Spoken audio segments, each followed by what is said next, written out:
Audio book वांग्मय 13 Gayatri की पंचकोशी साधना एवं उपलब्धियां। चैप्टर 4 पार्ट 12 उपवास के प्रकार। उपवासों के 5 भेद होते हैं। 1 पाचक, 2 शोधक, 3 शामक, 4 आनस, 5 पावक। पाचक उपवास वे हैं जो पेट के अपच, अजीर्ण, कोष्ठबद्धता को पचाते हैं। शोधक वे हैं जो रोगों को भूखा मार डालने के लिए किए जाते हैं। इन्हें लंघन भी कहते हैं। शामक वे हैं जो कुविचारों, मानसिक विकारों, दुष्प्रवृत्तियों एवं विकृत उपत्यकाओं का शमन करते हैं। आनस वे हैं जो किसी विशेष प्रयोजन के लिए दैवी शक्ति को अपनी ओर आकर्षित करने के लिए किए जाते हैं। पावक वे हैं जो पापों के प्रायश्चित के लिए होते हैं। आत्मिक और मानसिक स्थिति के अनुरूप कौन सा उपवास उपयुक्त होगा और उसके क्या नियमोपनियम होने चाहिए, इसका निर्णय करने के लिए सूक्ष्म विवेचना की आवश्यकता है। साधक का अन्नमय कोश किस स्थिति में है, उसकी कौन उपत्यकाएं विकृत हो रही हैं, किस उत्तेजित संस्थान को शांत करने एवं किस मर्मस्थल को सतेज करने की आवश्यकता है, यह देखकर निर्णय किया जाना चाहिए कि कौन व्यक्ति किस प्रकार का उपवास कब करें। 1 पाचक। पाचक उपवास में तब तक भोजन छोड़ देना चाहिए जब तक कि कड़ाके की भूख न लगे। एक बार का, एक दिन का या 2 दिन का आहार छोड़ देने से आमतौर पर कब्ज पक जाता है। पाचक उपवास में सहायता देने के लिए नींबू का रस, जल एवं किसी पाचक औषधि का सेवन किया जा सकता है। 2 शोधन।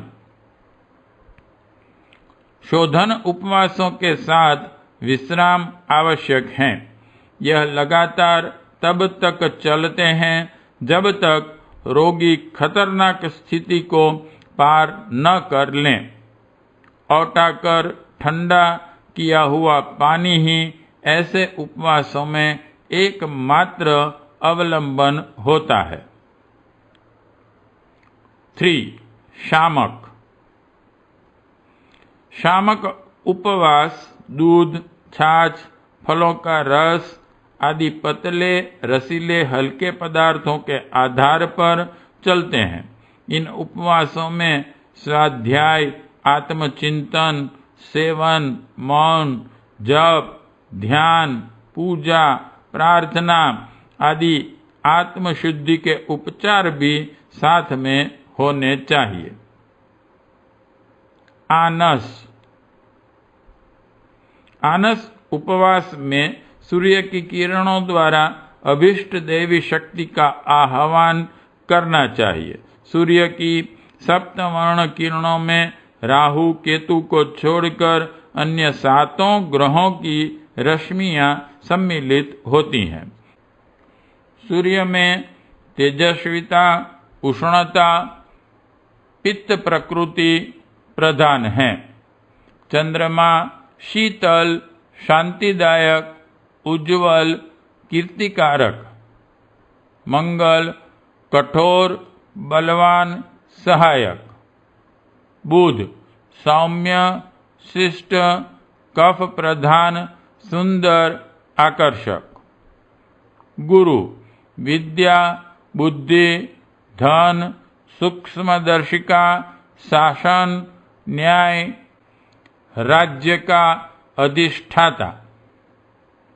शुक्र बात प्रधान, चंचल, उत्पादक, कूटनैतिक।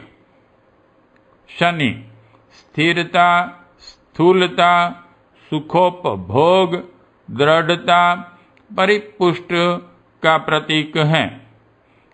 जिस गुण की आवश्यकता हो उसके अनुरूप दैवी तत्वों को आकर्षित करने के लिए सप्ताह में उसी दिन उपवास करना चाहिए। इन उपवासों में लघु आहार उन ग्रहों में समता रखने वाला होना चाहिए। उसी ग्रह के अनुरूप रंग की वस्तुएं, वस्त्र आदि का जहां तक संभव हो अधिक प्रयोग करना चाहिए। रविवार को श्वेत रंग और गाय के दूध दही का आहार उचित है। सोमवार का पीला रंग और चावल का माड़ उपयुक्त है।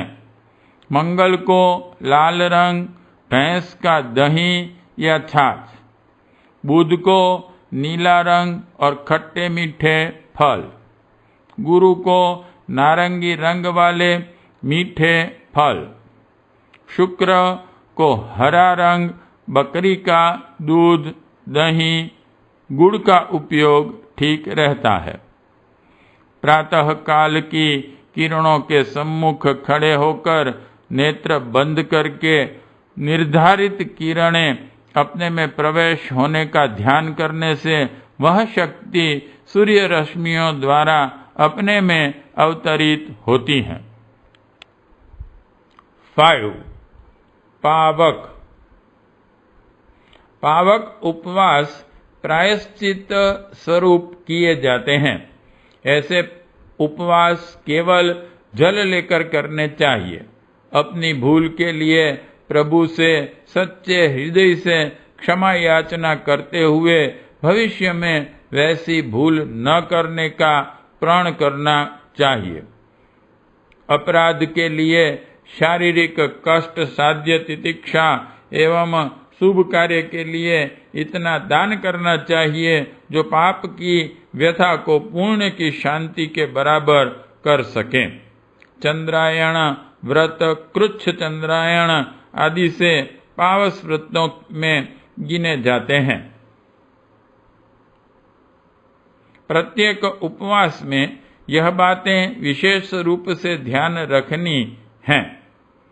1. उपवास के दिन जल बार बार पीना चाहिए, बिना प्यास के भी पीना चाहिए। 2. उपवास के दिन अधिक शारीरिक श्रम न करना चाहिए। 3. उपवास के दिन यदि निराहार न रहा जाए तो अल्प मात्रा में रसीले पदार्थ, दूध, फल आदि ले लेना चाहिए। मिठाई, हलवा आदि गरिष्ठ पदार्थ भरपेट खा लेने से उपवास का प्रयोजन सिद्ध नहीं हो सकता। 4. उपवास तोड़ने के बाद हल्का, शीघ्र पचने वाला आहार स्वल्प मात्रा में लेना चाहिए। उपवास समाप्त होते ही अधिक मात्रा में भोजन कर लेना हानिकारक है। 5. उपवास के दिन अधिकांश समय आत्मचिंतन, स्वाध्याय या उपासना में लगाना चाहिए।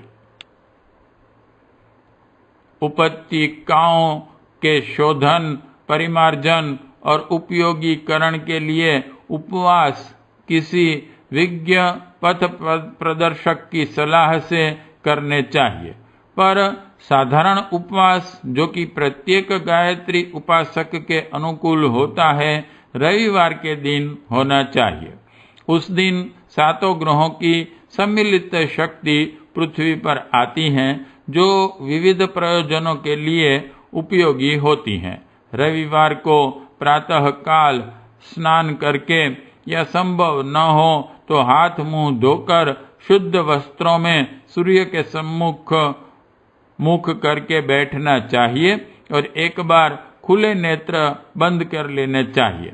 इस सूर्य के तेज पुंज रूपी समुद्र में हम स्नान कर रहे हैं वह हमारे चारों ओर ओतप्रोत रहा है। ऐसा ध्यान करने से सविता की ब्रह्म रश्मियां अपने भीतर भर जाती हैं। बाहर से चेहरे पर धूप पड़ना और भीतर से ध्यानाकर्षण द्वारा उसकी सूक्ष्म रश्मियों को खींचना उपत्यकाओं को सुविकसित करने में बड़ा सहायक होता है। यह साधना 15-20 मिनट तक की जा सकती है। उस दिन श्वेत वर्ण की वस्तुओं का अधिक प्रयोग करना चाहिए। वस्त्र भी अधिक सफेद ही हों। दोपहर के 12 बजे के बाद फलाहार करना चाहिए। जो लोग रह सके वे निराहार रहें। जिन्हें कठिनाई हो वे फल, दूध, शाक लेकर रहें। बालक, वृद्ध, गर्भिणी, रोगी या कमजोर व्यक्ति चावल, दलिया आदि दोपहर को, दूध रात को ले सकते हैं। नमक एवं शक्कर इन दो स्वाद उत्पन्न करने वाली वस्तुओं को छोड़कर बिना स्वाद का भोजन भी एक प्रकार का उपवास हो जाता है। आरंभ में अस्वाद आहार के आंशिक उपवास से भी गायत्री साधक अपनी प्रवृत्ति को बढ़ा सकते हैं। पाठ 12 समाप्त।